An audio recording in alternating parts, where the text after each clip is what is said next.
I'm going to show you how to put a rock in someone's shoe.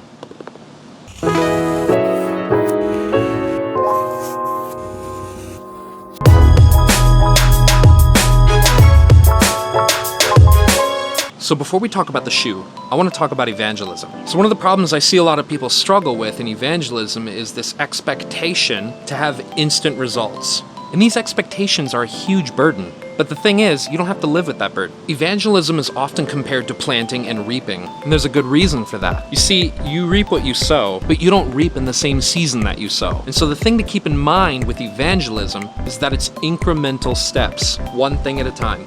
Back to the shoe. In his book Tactics, Gregory Kukl talks about this idea of putting a stone in someone's shoe. Now what that means is that you give someone something to think about that will stay with them as they walk through their life. It's something they think about as they're falling asleep. It's something they think about in the shower. They think about it at work. It's a kind of inception. You see, people tend to resist ideas that are not theirs. And so what you really want to do with people is not tell them how to think, but give them something to think about. Inspire people to care about what matters. I'll give you an example. I was hanging out at someone's house. We were playing video games. We were having fun, catching up and talking. And at a certain point in the conversation, I asked him what was most important to him. When you die, what did you want to leave behind? What was your life all about? And he responded that he wanted to be remembered. I thought that was a very interesting answer. So I asked him specifically, this is where the rock comes in, specifically how long do you want to be remembered for? To which he replied, what do you mean? And I said, well, you said that you wanted to be remembered, but specifically how long do you want to be remembered for? How many years would satisfy you and make you feel as though you had a successful life? Because at some point down the line, your grandchildren will start to forget you, your great-grandchildren will forget you. Even if you did something very memorable today, 100 years from now,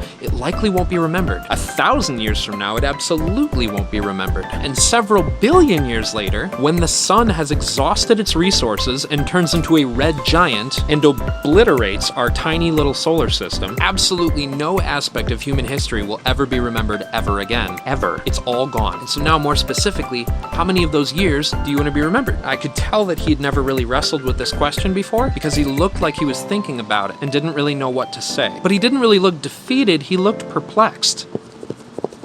Now that the rock was in his shoe, he would go on thinking about that question, thinking about the meaning of his life, thinking about what it really means to be remembered, and if that's really something to be valued. See, the point of putting a stone in someone's shoe is not to defeat their idea, it's to help them think more clearly about it. And when they come to a conclusion on their own, they own that idea. So if you're feeling overwhelmed, unproductive, or just defeated, take a step back and realize that it's not your responsibility to dictate the thoughts and actions of every other person out there. What you can do to help is inspire imagination, provoke critical thinking, and move people from a place of complacency to a place of contemplation, from ambiguity to clarity, and from apathy to action. Their life is theirs to live, but you can help by putting a stone in their shoe.